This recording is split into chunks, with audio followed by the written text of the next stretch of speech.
All right. Hello, everybody. It is Wednesday. It is Boss Up and List. And as you can see, I do not have Victoria with me right now. She's downstairs. She is listing. She's getting some work done. We were going to have another guest today as well as Theresa, who's here with us, but she had to drop out, so we got somebody else coming. She had to drop out, so she's going to come on a different day.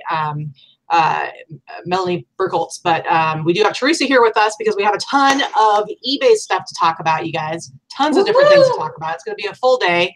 But like I said, it is Boss Up and List Day, which is the all-day virtual listing party that we have every Wednesday on in the Boss Facebook group. So you're not in the Boss Facebook group, you should join the Boss Facebook group because it's awesome.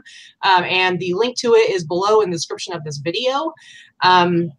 And then every Wednesday at 11 a.m. Pacific Standard Time, we do a live show, the Boss Up and List live show, and that's what we're doing here today. I see we've got a bunch of people in here already. So welcome, welcome. Thank you for coming and watching. And like I said, we have a ton of stuff to go through today, lots of eBay stuff. We are going to talk about some of the struggles that people have been having on the eBay platform. We're going to get into it. And we're also going to talk about, some stuff coming up, as well as get into the whole Supreme Court ruling around sales tax, because I'm sure a lot of you guys are really super interested in like what that means to you as sellers. So we've got Theresa here to talk about that as well. Hello, Theresa. Hey, everybody. How's it going on this very hot Wednesday morning from Phoenix, Arizona? Today is a stay inside day. How hot is it there right now? I don't know how hot it is today. It's supposed to get up to 111, 112, something like that. Yeah, it's been around that here too. So. Yeah. I mean, it's our life. So what I tell people is that people that live in snowy climates, they stay indoors 5 months in the winter. We stay indoors 5 months in the summer. Yeah, it's true. But we just go swimming a lot. I'm getting like a super tan right now. I know. Some people thought it could never happen, but guess what, guys? I'm capable of getting tan. Christiane, it looks like I haven't been able to watch all of the chat, but it looks like she might be the first to have noticed a certain something on my wall right now. And Christiane, I always forget that you are the Corduroy Fox when you are using your other YouTube account. But when I went back and was looking at the chat from the last show, I'm sorry. I knew I liked both of you, but apparently both of you is the same person. So there you go. Anyway, Theresa, how's your week been? Yeah. Yesterday's one of those days, and it's funny because I posted something on Facebook about it's being 10 o'clock and I'm still in my pajamas. I'm going to shower and change into my pajamas. Yeah. And, everyone's like, oh, jealous. And this one person that commented used to work for me when I worked at the School of Music at ASU. And she was like, I envy you or something like that. And I wanted to post on there. You don't understand. It wasn't one of those days where I just got to lounge in my pajamas. It's one of those days where it's like I had 1,000 things to do by 8 a.m. And apparently getting dressed wasn't one of them. So I got up early this morning and I got dressed immediately, so I didn't have that same issue today. There you go. There you go. Christiane says she likes all the people I am too. That's funny. Anyways, but today's another day, so we get up and we start over, and I haven't gotten a whole lot accomplished yet, but yeah, that's okay. The day is young. There's always stuff going on. Okay, so before we get into all the quote unquote fun stuff, let's look at, you sent me like a few links, Theresa, stuff that you have sold in this last week. And I thought it would be cool to look at those because I think they kind of go along with the whole like listing thing of like, first of all, you got to get it listed if you're going to sell it. And how much stuff do you have sitting around your house right now that's worth tons of money that you just haven't gotten around to listing? And also what happens when you relist an old stale listing. So I'm going to go ahead and share my screen, and then you can tell us what's up with these listings that you sent me. And here's the first one. I don't know if you can see it. You still there, Theresa? Did I lose you? All right, it looks like it's possible I lost Theresa, but hopefully she's going to come back. But I do know that she sold this Barney toy. She had it up for like maybe a week, and it sold pretty much right away. I don't know how long she had it sitting around, but oh wait, she might come back. She might be back. I'm here. All right, tell us. I was just going to like start sharing. I was just going to make up a bunch of stuff, and Anyway, so what's up with this this Barney thing? Okay, so I kind of got the first part of that before. I'm on a wireless internet connection where I'm at right now, so sometimes it does that. Anyway, so yeah, so I was cleaning. You know, my whole thing with what I'm listing on eBay is stuff that I am downsizing from my house that I sold 2 years ago, and I'm really just now digging deep into it. So this is a Barney tape that I had in a playroom that I listed a couple of them. I listed it for $30 and it sold within a week. And I was like, I know Barney tapes sell well, but I'm like, okay, get out my Barney tapes and list them all. So that was a fun one just to see. I knew a year or so ago that they sold. I was happy to see that they're still selling because I do have a bunch of Barney tapes that were in my playroom. Yeah. Well, $30 for a VHS, that's pretty crazy. That is crazy. Yeah. Barney was kind of after my time, so I've only ever seen Barney as super annoying, but because Barney was kind of like 90s, right? Yeah, so Barney to me is what my nieces and nephews grew up on. And I remember making Barney themed quilts and buying Barney clothes and Barney plush and like, bleh. Yeah, I'm with you. All right. Now I think this one's super cool. You said that this has been like at your house or at your mom's house for like decades. Yeah, so any of the people that are sewers or cross stitchers, this is a DMC floss drawer that my mom had. My mom had a quilting store and a needlework store in California for 17 years. And so when the store closed, I'm like, hey, I want that for my sewing room. And I didn't really have a sewing room at the time, but when I moved to Arizona, it did. It sat in my sewing room for 14 years. And, you know, it's a big thing. I'm trying to get rid of the big things first. And I listed it. And what I wanted to point out for this one is that when I looked at the comps and everything on this, I think people were selling it for, you know, $125 or $100 with $65 shipping or $85 with $30 shipping. It was all over the place. Because I do free shipping, I just went high. I went $199 free shipping. And it was, it sold in a week.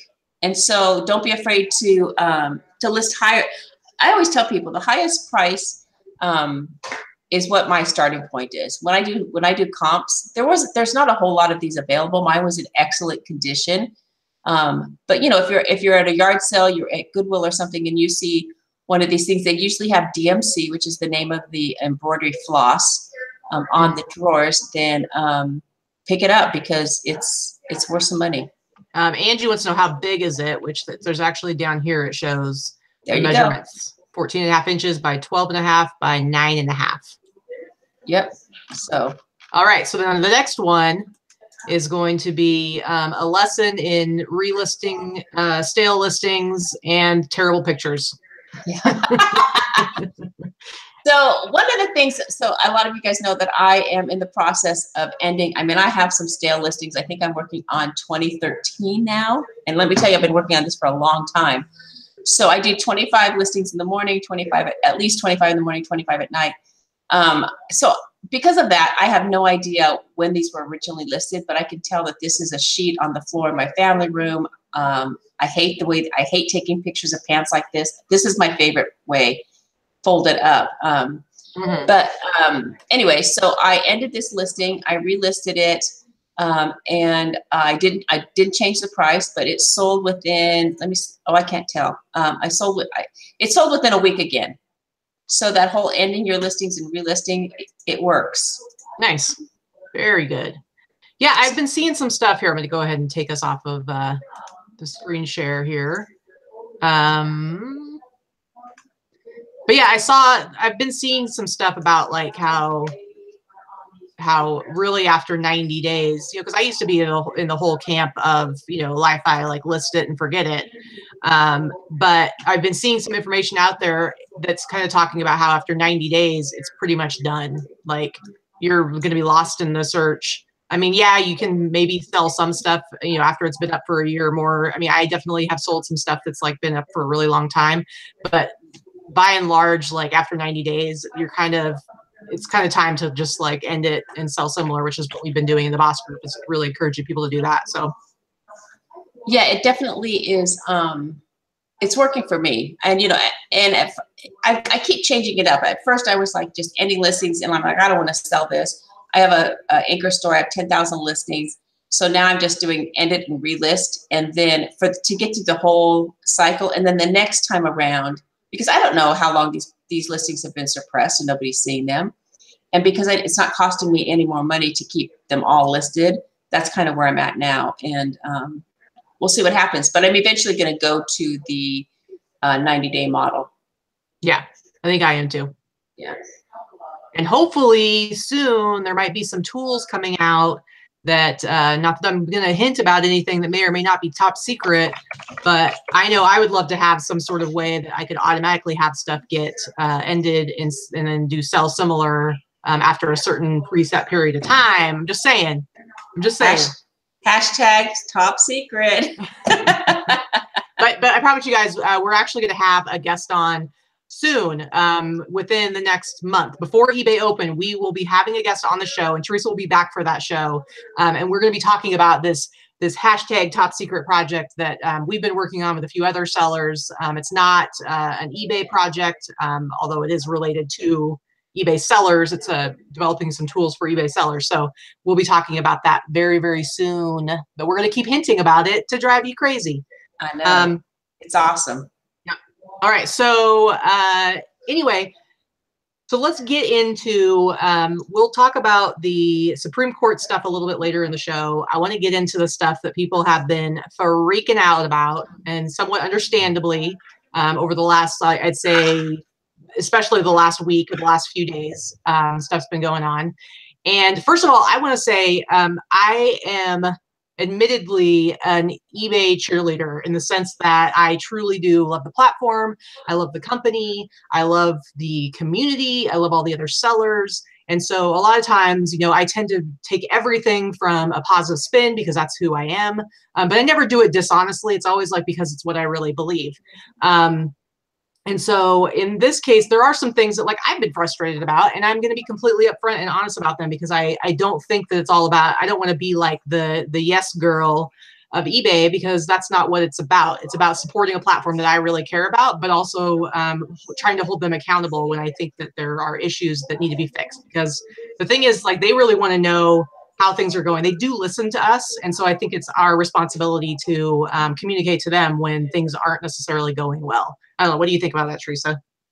No, absolutely. I mean, one of the things that I think that sets eBay apart is that they do listen to their sellers. They do care about their sellers.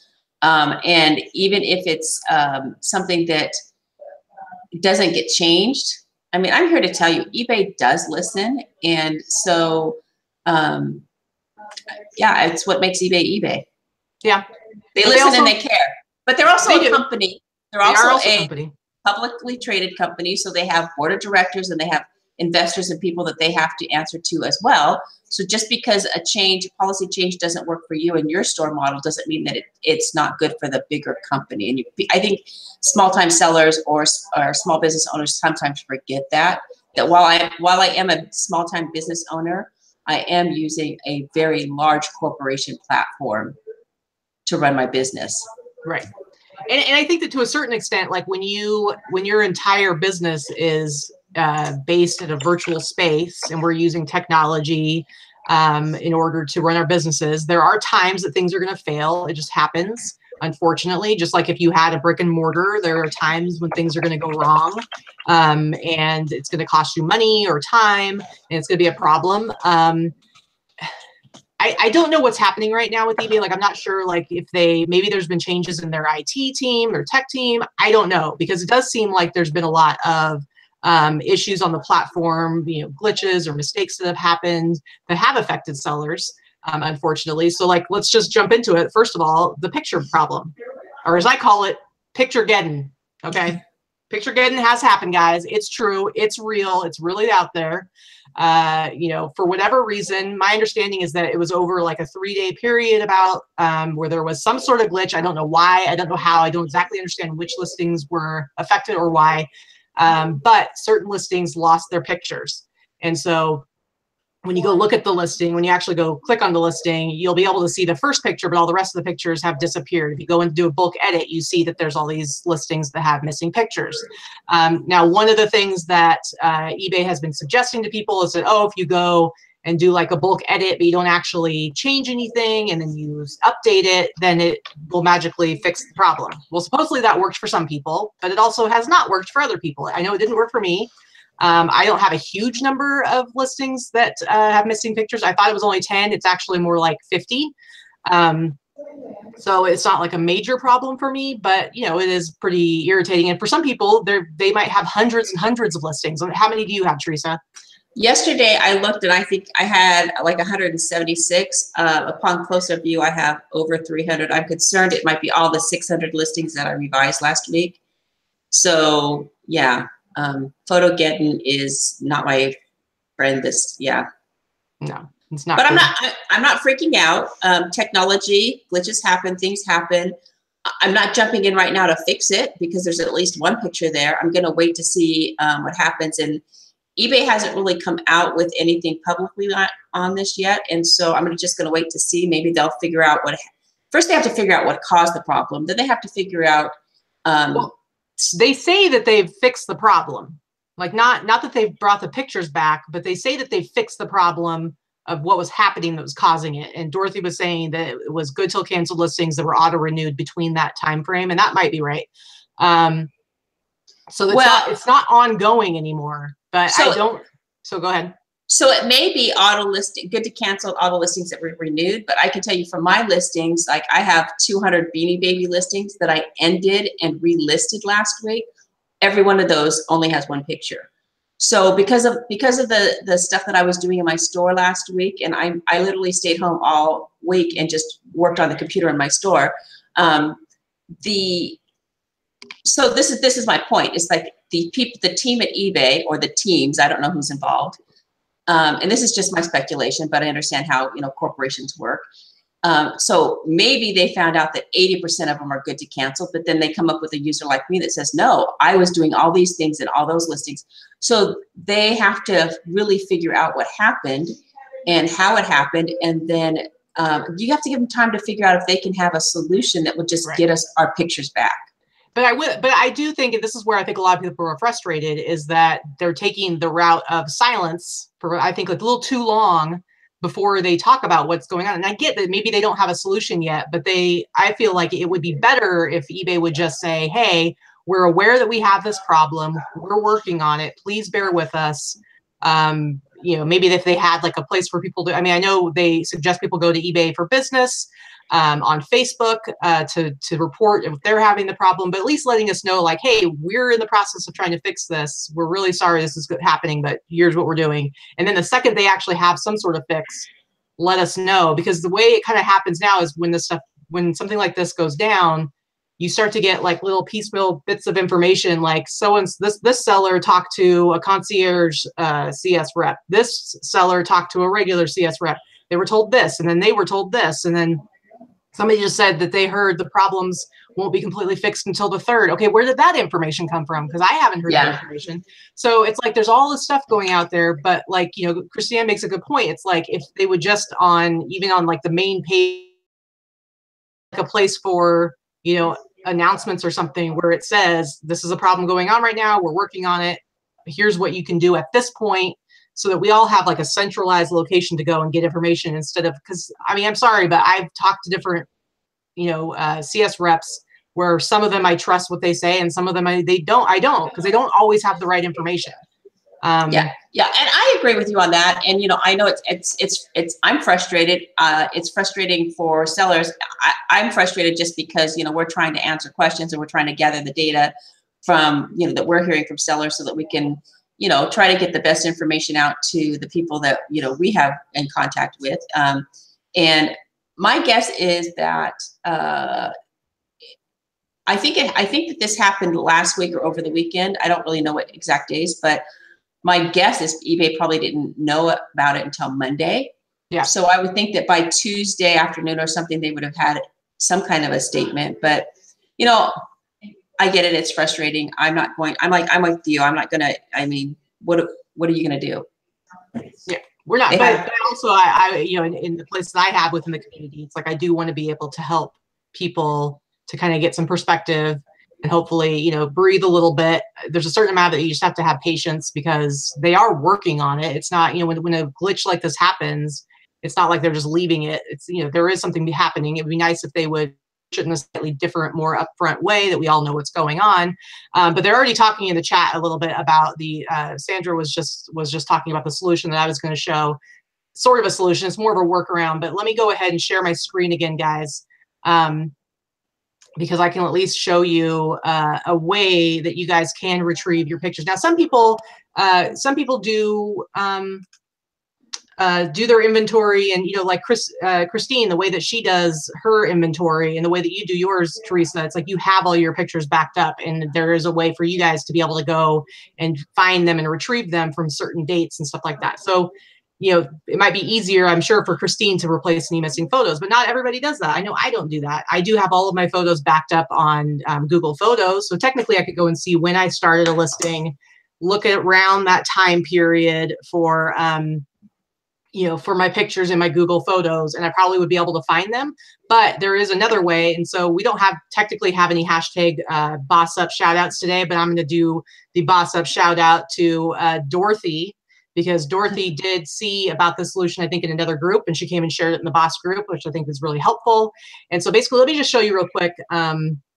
If you go, I'm going to go ahead and do a bulk edit just so that I can identify which listings have problems. And it's automatically going to do the first 500. Some problem with a couple listings, whatever. Anyway, so right now, view all listings with photo improvement recommendations. Okay, so here's the first one right here, guys. So as you can see, if I click on this little thing right here, I can see that's saying that it recommends uploading 2 or more photos. I did that, you guys. Come on. So it's showing that I only have 1 photo. Well, that's not correct, right? So I'm going to go over. I actually have the listing pulled up right here. So as you can see, it shows I only have 1 photo. Well, that's crazy. I didn't only put 1 photo up. I had more than that. So here's the workaround. What we're going to do is we are going to search for a cached version of this page.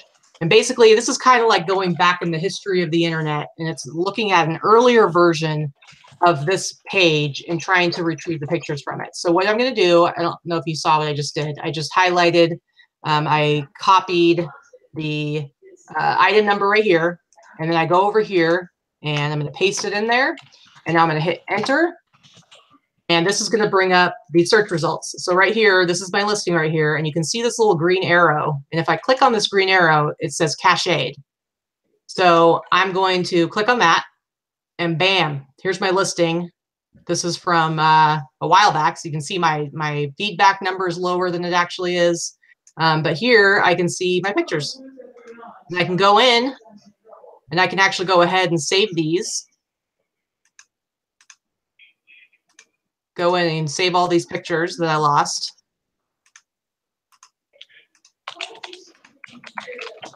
And this way, I'm not going to have to pull this out of my inventory, take more pictures, which I would just hate having to do. I mean, I only have like 50 some. Other people have like hundreds, like you, Theresa. So, yeah, I have. Yeah. See, and I think that's great if you have, a handful. Yeah. I think for me, it's going to be easier for me to just go to my file folder system. Christine by far has the best system for something that happened here, because she takes her pictures and she marks them down. I think she started with week 52, and then which would be January, and then whatever the week number is or something. I forget how she does it, but she can go back and look to see when her item was listed, and then go to that file folder and pick up the pictures and just revamp them. Mine, I just store that so that I can go, my pictures are stored based by the store category I have them listed in. So men's shoes are in a folder under clothing /men's/shoes. And then I just scroll through those. So it's not going to be great, but I don't have to retake the pictures, which is right. And it's awesome that you have that. It's just, I know, like for myself, I'm never going to create a system like that. Right. So, and here's the thing. People have asked me all the time, why do you save your photos? I'm like, I don't know, because I have the space in my hard drive. Well, now and sometimes I flip through and I'm like, oh, wow, I remember when I sold that. But now I'm kind of glad that I have it, because, retaking pictures is the death of all of us. Yeah, like I have all of my pictures, regs 1602. Let me go get out of this real quick here.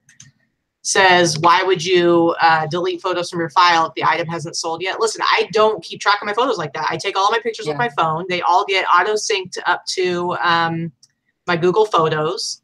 So they are saved by date. So like I said, if I had to, I could go get, like I do have all my photos. I just don't have them categorized and labeled and everything like that. And there's some people who don't have them at all. But like I said, this is a workaround. And somebody asked, I think it was Christiane asked, how far back the cached stuff goes. I don't know. I don't know how far back it goes. That looks like it was at least like a couple of months ago, a few months ago, but yeah. So anyway, so that's an option. And like I said, Dorothy put a post about it in the Boss Facebook group, so you can go and see, and she has it like step-by-step how to do it, or you can come back and watch this. But just for you guys who might be panicking because you don't have any of your photos backed up anywhere and you're worried that you're going to have to pull all your inventory out and retake pictures, you know, if you do it this way, yeah, it's going to take a little bit of time, but you could knock it out in a day if you had to. And it's going to suck. It's going to be painful, but at least you still have your pictures. So, but I would say still go and tell, go to eBay for Business, send them a message, let them know that you were affected as a seller, because the more that people that they know are having the same issues or something, like, you know, or if they come up with some way that they're going to compensate people. I have seen a bunch of people posting about them giving people, you know, crediting their accounts for fees from like the prior month and the current month. So clearly it sounds like they're going to be doing that for some people. So you just need to make sure you're vocal and letting them know. But going directly to eBay for Business and messaging them is the best way. Don't go spam their page. Don't go spam every video that comes out. There's some people who do that, and it's like, it's so counterproductive. It's not helpful. But you do need to make sure that you're using your voice to let them know when you're having an issue. So. Amen. Amen. Preach it, sister. All right. So the next thing I'm going to talk about is now, the question is still there as to whether this is how it was intended, the whole sales price thing. Okay, the 14-day sales price waiting period. So when they released the seller update for the summer 2018, one of the things, this is one of the things like I was most not excited about, was that basically anytime that you list something new or you change your price, you can't start a sale for 14 days on those items. So basically there's a 14-day waiting period after you list something or if you change the price. And I get it. I get why they do it, because there's been some companies that have been sued over, basically they're saying, you know, you're inflating your price and you're making people think that they're getting a better deal than they really are. You know, you're pricing something for double the amount and then having a big sale immediately. And I admit, guys, I totally do that. It's the way I have been doing my prices for a long time. I price it double what I expect to get, and then I do sales for 50% off and 40% off. My sale starts the second I list something. So I'm totally guilty of doing that. So of course I was like super bummed that I wasn't going to be able to do that anymore. But I get it. So what you're saying is this is all your fault. Yes, it is totally my fault. I have like screwed all you guys. But anyway, so I totally get it. You know, the idea is it's like people feel like you're misleading buyers when you are pretending like something is worth more than it actually is and having a sale price. Now, I think this is more of an issue when you're talking about like new products as opposed to thrifted things. Like I do a lot of vintage stuff, but whatever, you know, whatever. But anyway, so what happened is I was under the impression, and I think a lot of people were under the impression, that this pertained to items that you listed new, right? So something, a brand new listing, and also if you change the original price, okay? So in other words, like you can't be like, okay, I'm going to do a 20% off sale this week, but first I'm going to jack up my prices 20%, and then I'm going to do a sale. So I'm going to sell it for the same price, but people are going to think their stuff's on sale. So basically you wouldn't be able to do that because then you'd have to wait 14 days before you could do it.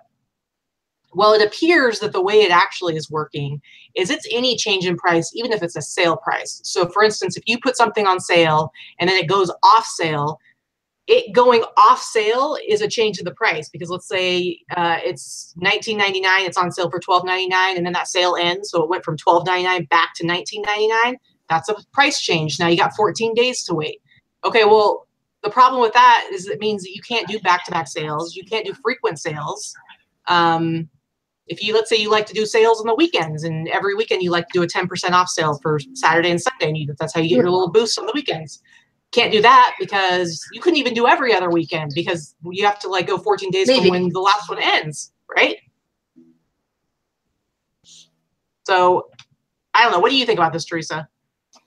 Well, I think I'm with you. So when I initially heard of this change, I was like, okay, I actually liked it because it gave my listings 14 days before they went on sale. And, you know, like that video and that DMC box thing that I sold within 14 days and for full price. So I liked it, but I don't run sales like you do. When the policy actually kicked in last week, I started a sale on Friday afternoon, and typically I like to go in and start my sales Thursday night. So they run overnight, and then I run them through Monday night. And I don't do it every week, but you know, it really does help boost my weekend sales. And I don't do much. I do 10 to 15%. I've tried 30%. I've tried 40%. For me, the sweet spot is 10 to 15% combined with promoted listings. So when this started, people started figuring out that, oh, it's any change in price. Yeah, I'm not happy with it either, because I don't think that, first of all, that's not the way that I understood it when it was presented to us. And second of all, it doesn't seem to align with the reason why eBay made this policy. And so for that reason, I think that, yeah, I'm bummed about it. And I don't really necessarily want to run sales longer, because I think that running a sale longer doesn't, I like short sales because I think it provides a sense of urgency to the buyer to like, oh, I better buy this because it's going off sale tomorrow or whatever. So I don't know, you can't even run a sale every weekend anymore. And hello. Not even every other weekend. You would have to do it every third weekend. Right. And hello, have we never shopped in a grocery store? Do they not have sales every single week? Yeah. I mean, the local store by us, it's like we look at the sale price of the fresh chicken at the butcher and like, okay, well, this week it's on $1.99. Next week it's going to be $1.47. The week after that it's going to be $1.77. It's like, yeah. So well, grocery stores do it. I don't get it. Let's say I have 100 listings that have been sitting around for 6 months, and I'm like, I just want to get rid of this crap. And so I want to do like a graduated sale. So I'm going to do 25% off for a week. Then I'm going to mark them to 50% off. And then I'm going to do 70% off, and I'm going to clearance them out. You can't do that because you're going to have to wait 2 weeks in between each of those sales. It's like now you can only have one sale a month, which is just ridiculous. Yeah, I mean, you can do, I think the longest sale that you can have is like 45 days. So basically, I guess you can have your store be on sale for 45 days and then off sale for 2 weeks and on sale for 45, which to me seems kind of silly. And so I don't know. I just think it's like I understood the reasoning behind it, but I don't feel like this part of it in any way addresses that. I think it hurts more sellers than anything.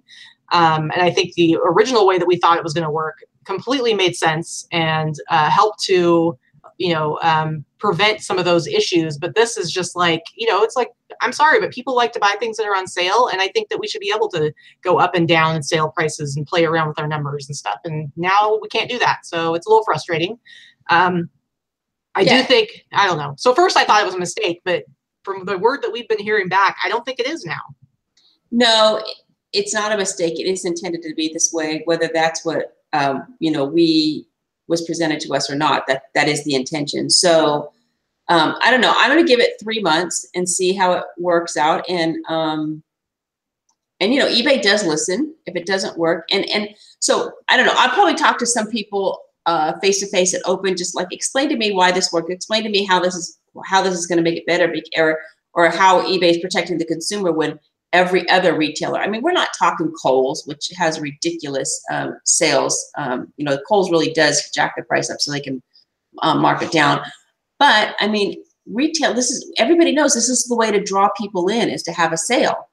So I'm with you. It's like, I'll list my item. And I've been listing items, and I've been purposely listing them $5 or $10 higher than I normally would.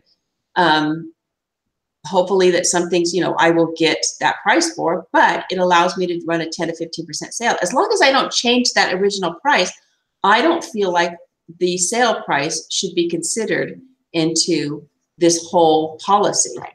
And because the original price is not, I mean, the original price is the original price. And so if, I mean, I'm just trying to compare this to what other retailers do in grocery stores and at the mall and online retailers. I'm like, it is what it is. Right.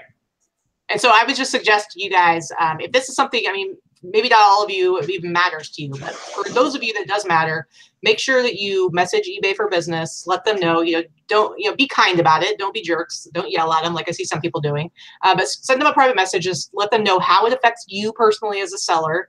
If you're going to eBay Open, make sure you talk to people about it, because I'm telling you, the more they hear about it from more sellers in a constructive way, the more likely it is that they are going to do something about it. Because personally, I think this hurts eBay too. I think this hurts, like I said, people like to buy things that are on sale. I get not pricing something for $100 and then being like, oh, it's on sale for $50 now, or it's on sale for $30. I understand that, but people, even if it's a 10% discount, it's like they like the idea of getting a discount. It's buyer psychology. And I don't think that we should have our hands completely tied from using some of those kind of tricks of the trade, because it's just the way it is. Yeah, I'm frustrated because I'm trying to do exactly what you said. I'm trying to, what do you want to say? Get rid of, for lack of a better word, my men's button-up shirts, my men's t-shirts, and all that sort of stuff that have been there for a while. And so as I'm relisting them, my whole idea was I'm going to relist them, and in 30 days, I'm going to mark them down 30%, mark them down 40%, mark them down 50%. And then at some point, I'm just going to blow them out. And basically, I don't even care if, sell them for as much as it's going to cost me to ship them, and to get rid of these shirts. And now I won't, now instead of being able to take back some inventory space, it's going to take a much longer time if I do that. And I don't know, last night I was thinking, well, maybe instead of doing that, I should just end all those listings and just donate them. I don't know. Yeah. Rags 1602 says, so can I have frequent sales as long as it isn't on the same items? Yes, you can totally, yes. If you want to because I basically do my sale on my entire inventory, but now, I could start once I get past my 14-day period, because I just went and I bulk reduced all my prices, because it's like I can't have my stuff just sitting there for 2 weeks at the prices that they're at. I could start going category by category, maybe, 1 week I'll have all my t-shirts on sale, and then the next week have jackets, and the next week have shoes, and do that in a 3-week cycle. That's basically probably what I would end up doing. And so you know what that says to me that frustrates me? It's more manual labor stuff. Yes. The reason that I have free listings, free shipping, free returns, I do this whole thing with my international shipping. It's to make my listing go faster, so that it's all about time management. And this is going to be such a huge time sink if we want to actually put our items on sale. And it's right now, I've got almost 4,000 items, and to have to do that, I put my whole store on sale now because it's just easier. I don't care. It's just easier to put the whole thing on sale. So now, then that would mean that my whole store could either be on sale or it couldn't be on sale. And I don't know. Yeah, but we're going to keep getting the word out there. We're going to keep talking about it and talking to the people that we know. When we go to eBay Open, we're going to talk about it, because, not everything is irreversible. They have changed policies back to the way they originally were in the past. So there's no reason to not voice our opinions on this. Okay, I'm going to move on to the next thing. So there was something, I don't generally do a lot of pre-planning for these shows, because I do like to talk about things as they're happening and make sure that we kind of hit on everything that people are talking about. Somebody posted something earlier today in the Boss Facebook group that I found super interesting, and there's a good conversation going on around it. And I thought we should address it because a lot of people probably don't know about this. I didn't know about it until it came up, but this is the whole vintage versus VTG in your titles. So as a lot of you probably know, if you've been doing this for a while, we've been taught for a long time that vintage, the word vintage, or using the abbreviation of that, which is VTG, are interchangeable. So you can have either one in your title, and it's going to search the same. You're going to get the same results. And so, you have limited real estate within your title. And so if you need to get more keywords in there, you're going to use VTG instead of vintage, because why do you need to type the whole word? So I sell a lot of vintage stuff. I think I have more than half of my stuff is considered vintage. And so I like to be consistent in my titles. So every single title of my vintage items has VTG instead of vintage. So what's the problem? The problem is vintage and VTG are not interchangeable.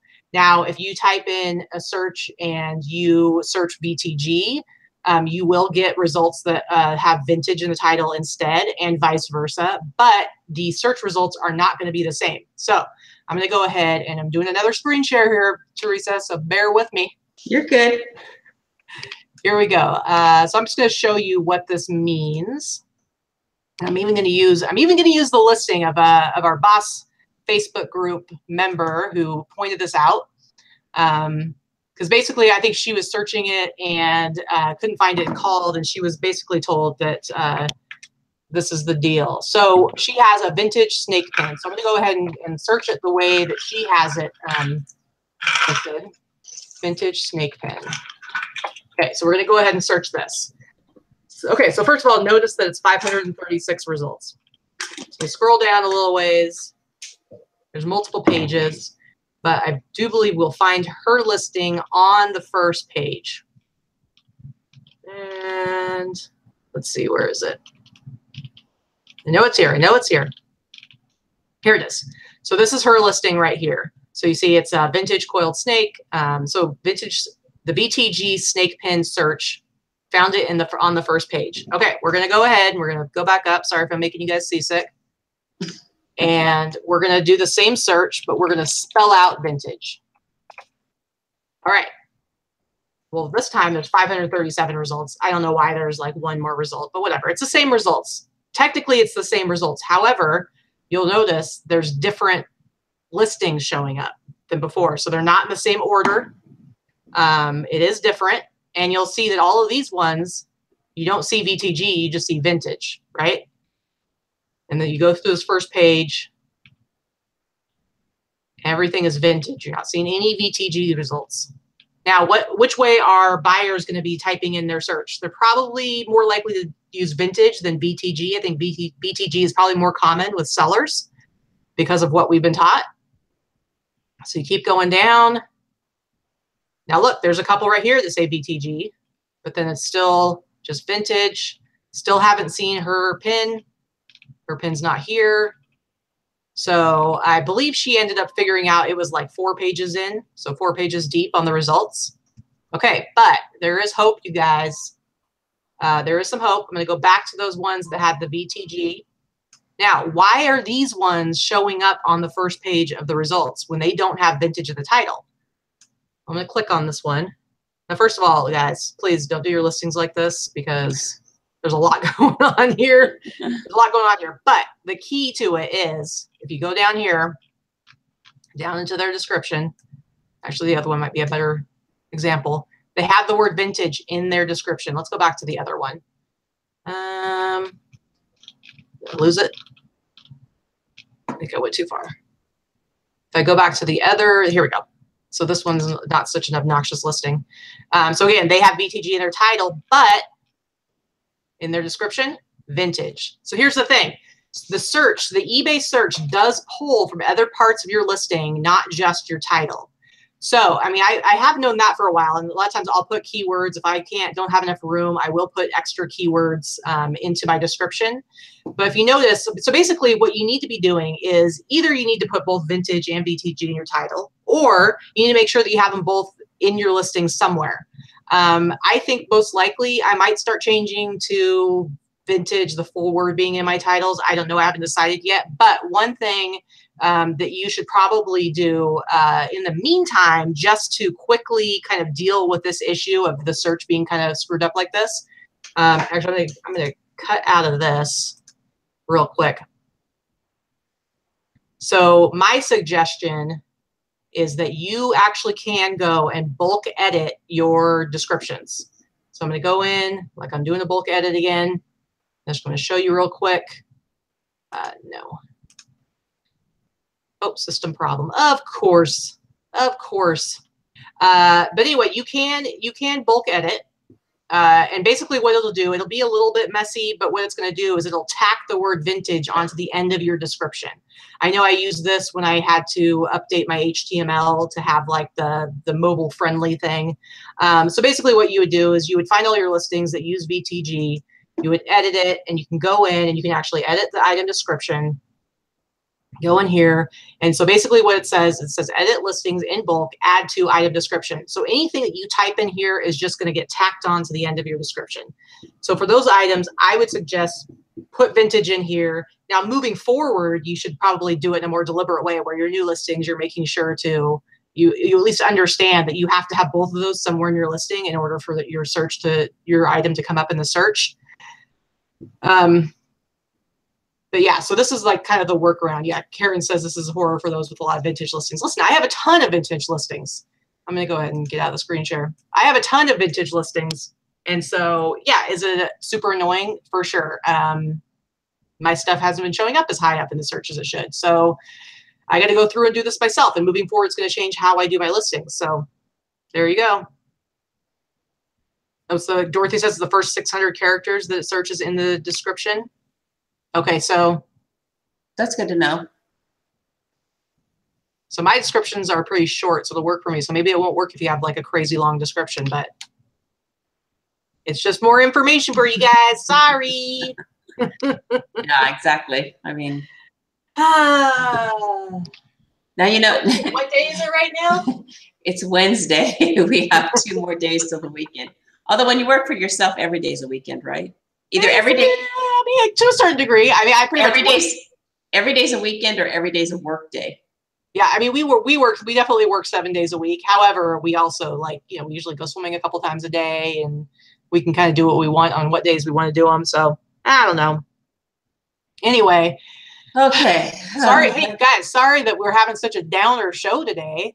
It's not a downer show. It's just information, and things happen, and glitches happen and changes happen, and it just feels like, I mean, yesterday it felt like everything happened all at once, which it really didn't. It just felt that way. But, you figure out how to adjust and move forward. But yeah, it's not going to be fun, but, let's just be grateful for bulk edit, because I remember there was a time before there was bulk edit. So yeah. I'm just going to be thankful right now for bulk edit. Yeah. Reg 6002 says, if you don't have room left in the title for the 7 letters of vintage, then what? Like I said, go ahead and use VTG. Just make sure that you put in your description, because like the way that I do my listings is I have my title, and then my description is I just copy and paste my title. So that's the first thing that's there. And then I just say something like, see photos for the detailed measurements. So I just need to be, when I put that title into my description, it's the first thing, I just need to have it say vintage instead of VTG in the description. So that's what you need to be doing. You just need to be aware that like that word vintage has to be in there if you want to make sure that you're getting better search results. So anyway. All right. So Theresa. Yo. You recently went to Washington, D.C. We talked about this before. For the DC fly-in to talk about, issues affecting sellers, around different bills and legislation and policies. And recently there was a Supreme Court ruling. Can you tell us what that's all about and what it means? Yes. And, a month ago, 6 weeks ago, I would not have been able to say yes to that question, because one thing that I encourage everybody, first and foremost, to go and join the eBay Main Street Facebook group, to follow them on Twitter. Those are the people that are involved with the government relations. And eBay has a lot of teams and groups, but I think the eBay Main Street and eBay government relationships either are the same team or they work closely together. Because that's what I did. And I'd probably been part of that for 3 or 4 years, definitely since the We Are 20 thing, but maybe before that. Anyway, so for whatever reason, I think that every couple of years they switch up who they send, what sellers they send from what states. And so this year they chose me. I have no idea why or how, except for the fact that I live in Arizona. Because you're awesome. Or as I've now been calling you, the bossiest of bosses. The bossiest of bosses. That makes me sound bossy. Well, I didn't say it wasn't deliberate. Good point. I'm not bossy. But anyway, now you made me lose my train of thought. Oh, so I was chosen to, there's a lot of awesome people, awesome sellers. So I guess I was chosen because they needed an awesome seller from Arizona, from Arizona. Anyway, so I joined 19 other sellers, and we had this fly-in into DC. And so I'll tell you a couple of takeaways. Impressed me most is how much time and money eBay puts into this kind of stuff on behalf of small business owners. Like, they're doing this for all small business owners. That was a big thing. I enjoyed meeting other sellers and everything like that.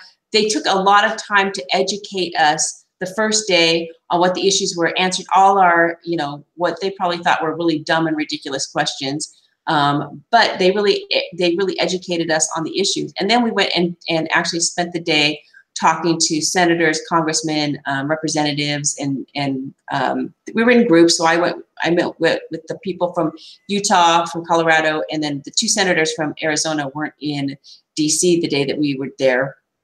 But anyway, the short answer is that the Supreme Court ruling applied to the state of South Dakota.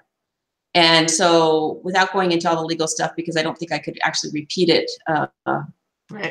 intelligently right now, but basically, if you sell more than $100,000 to anyone in the state of South Dakota, or 200 transactions in the state of South Dakota, then you must pay South Dakota sales tax, whether you have a presence there, inventory there, employees there or not. And so that's the only thing. And let me just tell you, that's not in place yet. The ruling just favored it. Now they have to make the law, or they have to do something to make it, to implement it. And that could be, 6 months down the road. So people will keep asking, what do we do now? The answer is nothing. But if you are selling more than $100,000 to those states, you would have to be making, I was on a call yesterday about this, and they extrapolate the numbers. You'd have to be making, I think they said $40 million a year in sales to make it so that, and I don't know how they figured out that number, but the bottom line is nobody watching this is probably in that ball game. So don't worry about it. Now, what you can do moving forward, because this does kind of open the doors for other things that are going to affect us. Now, let me just tell you, this has been going on for years. So the next step would be to figure out how other states are going to handle this with collecting sales tax and everything. It's going to go on for years. So what I would say is don't worry about it. Stay informed. Sign petitions. I was just going to say, I'm going to post something in eBay Main Street, posted something on their Facebook page this morning, and I am going to put it in the boss group.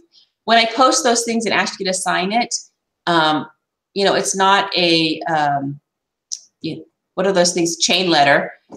Sign it, because it really does, it is a positive thing for us in our small businesses. And it's very quick and easy. Usually it takes less than 15 seconds to do it. And when eBay rolls those out, they do it because they get a lot of responses back. So I share them in the group. I share them on my Facebook wall and stuff like that, just to get people to respond. Because even if you sell on Amazon or Etsy or Bonanza and you don't sell on eBay, you should still sign the petition, because it's not just for eBay sellers, it's for small sellers everywhere. Mm-hmm. Well, and here's the thing. Yes, there's, people have been panicking because it's like, yeah, if 1,900 different government bodies from, counties to states to cities.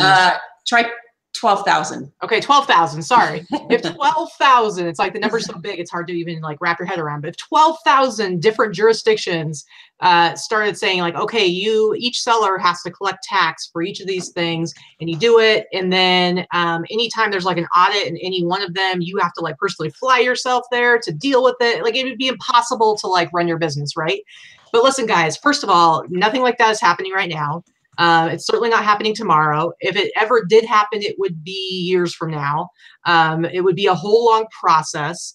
And if we got to the point where we, even as small sellers, had to collect taxes in all these different areas, I guarantee you industries would rise up and there would be plenty of third-party companies that, yes, you'd have to pay them. It'd be something that would be an added business cost at some point, but life would still go on.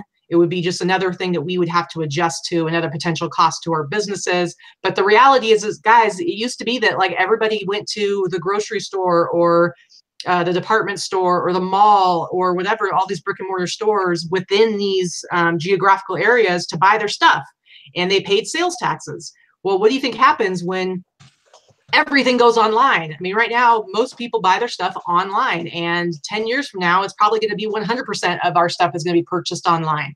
And so where, you know, all of that funding that those cities and those towns and those counties and those states, all of that, those sales taxes that they were collecting, suddenly they have no revenue. I mean, so the reality is that things are going to change. They're going to change the way that they collect taxes, the way that it's done, and it's going to affect us at some point as sellers. But try not to have the whole chicken little, the sky is falling, tomorrow I'm going to have to close up shop because I'm no longer going to be able to do my job or support my business, because that's just not the case. But it's definitely something that you need to keep an eye on, and you need to be participating, whether it's signing petitions when they come up or calling your representatives when the word is put out. And eBay's pretty good at like letting us know. You should have gotten like an email in your messages letting you know what was going on and what you could do next. So they're definitely going to keep us informed. But so I guess the bottom line is like, stop freaking out, but be aware of what's happening and how it could impact you as a seller. Yes, exactly. And I was just looking at my notes from the conference call from yesterday. And so just to give you an idea that the three companies that I think that South Dakota took to court over this, Wayfair was the biggest one, and they have $4.5 billion in sales.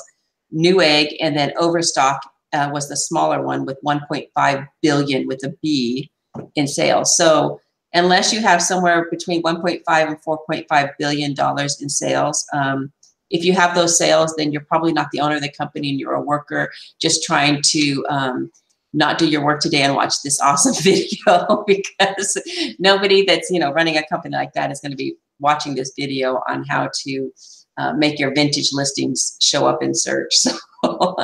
So yeah, so don't, and somebody posted something in there about states are trying to fast track this legislation. And that's true, they could be, but anything kind of fast track legislation is going to be, what's the word, the legal term? Challenged, is going to be challenged and appealed. And so, yeah, challenged, and then it'll be appealed and it'll be held up in court. So this is exactly what happened when South Dakota started doing this. And I have no idea when South Dakota started this whole case. I think it was, I mean, it's probably been at least 5 years, if not 10 years. So yeah, so there you have it. Stay informed. Don't freak out. Keep doing what you were doing yesterday. You'll do it again tomorrow, and then we'll go from there. Yeah, absolutely. All right, so we can talk a little bit. Wait, let me give a shout out to my very cool sign here, because that's why I put it back here. Because when I was in DC, we had these little kiosk booths, and so they had this sign up there so that I could be identified. And the fine folks in DC sent it home for me, which I was glad. So it's going to go into my office, but I didn't have enough time to actually get over to my office this morning to do this. So I put it back there just for this show. All right. It's kind of cool. I love it.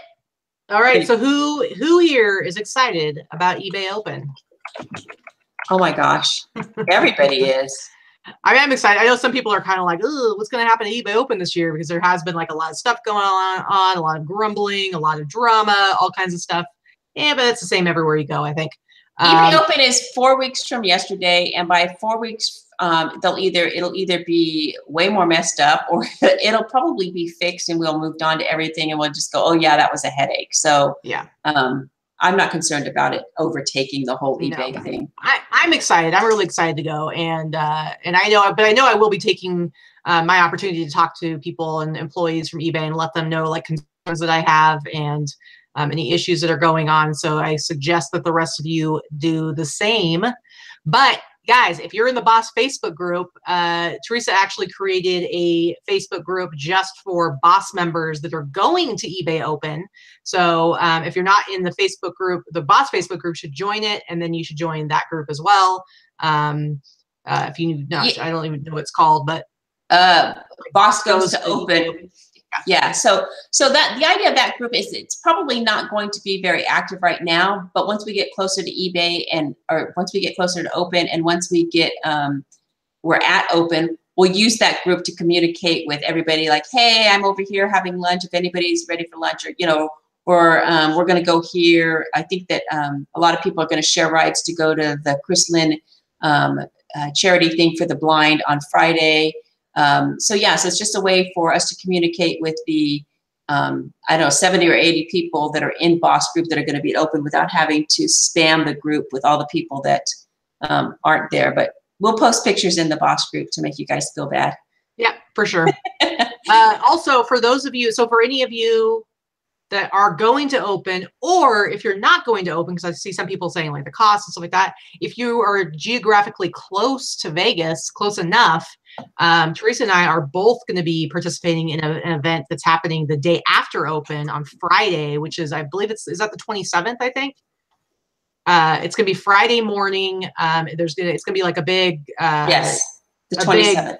eBay seller kind of networking event. It's going to be really cool. We're going to, first of all, the tickets are like $20, but it's all 100% is going to support I think it's called like the Blind Center, the Vegas Blind Center, or the Nevada Blind Center. Yeah, Nevada Blind Center. Yeah, so it's all going, 100% of it's going to be going to them. We're actually going to be at their facility, and there's going to be a seller panel, and like Rally Roots are going to be there. Theresa's going to be there. I'm going to be there. Victoria, LB Pink Panther, aka my fiance, she will be there as well as Robin Haas. So those are all Boss people. Well, other than Rally Roots, I don't know how we can get them into the Boss group, but maybe we'll try when we meet them at Open. But anyway, and then also Chris Lynn, who was 10K on the Bay and is now Daily Refinement. Yes. Yeah. So it's kind of like P. Diddy. He's always like changing his names and stuff. But anyway, so if you are close by enough and you want to spend $20 and support a good cause and come and hang out with us, you can do that on the 27th. Or if you're going to be at Open anyway and you want to come and do that with us on Friday morning, I did do a post about it in the Boss Facebook group as well, so you guys can see that. And if you're going to go ahead and purchase your tickets. They're only $20, but that helps Chris with getting the head count for the food. Because there'll be like coffee and pastries and stuff in the morning, I think, and then there's actually going to be a lunch because it starts at 8. It's kind of early, but I think that's cool. I know he gets up at like 4 in the morning or something ridiculous like that. I know. But there's going to be like live music. I think it's like an all blind band or something like that. So cool. I think it'll be, I think it's going to be a fun event. So you should definitely come and hang out with us at that. All right, it's a little after noon. Oh, another thing I wanted to say, guys. So every Wednesday, usually like right after this show at like 12:30, eBay for Business always does like these live videos, and they have like different people. They have different people come on and talk about different stuff with eBay. Well, this week is like a special, like an extra special week. It's actually one of Theresa's favorite people on, Bob Cuppins. Why don't you tell people who Bob is, for anybody who doesn't know who Bob is, Theresa? So Bob Cuppins is an awesome eBay exec. He runs the B2C team, and he spoke with me. I spoke with him on the main stage at eBay Open last year, and since then, he's just been an awesome resource. He's a huge supporter of sellers. His team is awesome, and so the eBay for Business team decided that for this week, the broadcast would be, Bob's going to be there. They asked you to submit questions last week, and there was a form. We put something in the Boss group to do that. So I encourage you to watch the eBay for Business every Wednesday. I have it set on my calendar at noon to remind me, and then many weeks by 12:30, I've forgotten, and I remember at 1 o'clock when it's over. So check out their Facebook page and watch that. They have a lot of good guests. It's run from eBay office in San Jose. And so you're getting the people that have created the different programs. you want to ask questions about the guaranteed shipping. They have people on for promoted listings. That's how I found out about promoted listings 2 years ago. And I mean, I now use promoted listings and I'm a huge fan of it. I was instrumental in getting some of the stuff created for that because I used it so much in the beginning. So it's a great lot of information passed through that every Wednesday at 12:30. Yeah, so go to the eBay for Business Facebook page and follow them, because then it'll give you alerts every time like something starts, like a live video. But yeah, 12:30, Bob Cuppins.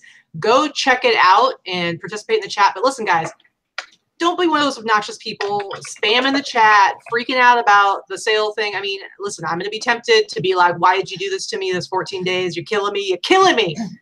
But I'm not going to do it. I'm going to hold back because it's not the appropriate forum. So don't go on there and complaining about all the stuff that we're talking about. They are aware of the problems. Like I said, message them privately, let them know that you're affected, but go participate in this show, because it's going to be great to see Bob answer some people's questions.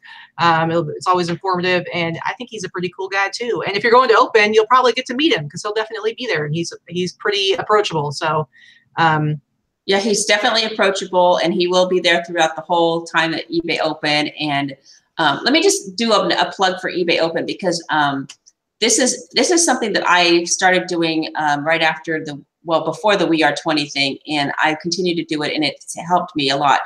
I have I use Evernote, and I have an ongoing list of things. And so this is just the way my brain thinks, and because eBay is so open to making changes and hearing what sellers have to say, I always make a list of things. Okay, when I'm doing promoted listings, like, why do I have to drill down 22 pages to get the information? Well, that turned into, and so I talked to the promoted listing team, and that turned into, oh yeah, you're right, you shouldn't have to do that. And now we have a sales dashboard report on our promoted listing page. And so if you have ideas or suggestions, or I sent something off yesterday. Yesterday was not a good day for me to send emails to eBay because I was kind of frustrated, but I sent one off because I was looking for my missing picture thing, and I'm like, oh, there's those 82 listings that I have to adjust because of the HTTP issue. And so I was in bulk edit, and so I was like, oh, let me just end them here. There's not an option. So then I hit the comment button, I took a screenshot, I wrote it in there, and somebody from the eBay team messaged me back probably 30 minutes later and said, oh my gosh, great idea. We had no idea that wasn't there. So so make your list, and then it pulls up on your phone. And then when you're standing there talking to the different people, and different eBay employees, whatever team they're on, you can say, hey, are you over the bulk edit page? No, that's this team. Okay, are you over?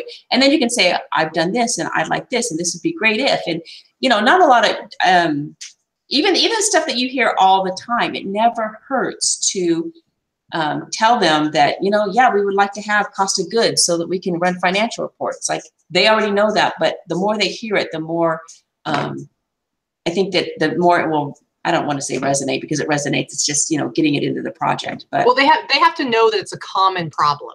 That's why it's important that like multiple people report. Because if let's say one person reports and says, hey, I'm having an issue with XYZ in the Seller Hub, if you're the only person that they hear from, well, they're not going to dedicate a bunch of IT time to figuring out the problem if it's not something that's happening in a more widespread way. So if they're hearing the same issue from a bunch of people, then they're more likely to go, oh, this might be a problem that we should be addressing. Christiane, I love you, and your little saying there, she just came up with bossum. I love it. You didn't show your t-shirt at the beginning of the show, did you? Oh, no. Okay. Show your t-shirt. I think that Christiane's going to appreciate this. Wait, can you see it? It's not ebatable. I'm awesome. See, it's not. Now it needs to say I'm bossum. Debatable. I'm awesome. And I'm actually wearing my Boss Up t-shirt. So let me just give a shout out to my niece. That last year before Open, I said, hey, she's a graphic. She's not a graphic designer, but she's got those graphic art skills. And I said, hey, can you design me a quick little eBay themed thank you card for, I wanted to take to Open so that when I met with different sellers, I could write them a little note. And so this is what she came up with. And it's not debatable. You're awesome, for a little thank you card. And then after Open, I don't know, driving home, I got the idea, hey, I want that on a t-shirt. I literally called her on the phone. She changed it up. And I remember submitting the thing to merch for like that day. And it's like, I had my t-shirt in 2 days or week and a half or something like that. So anyway, shout out to my niece Jocelyn for designing.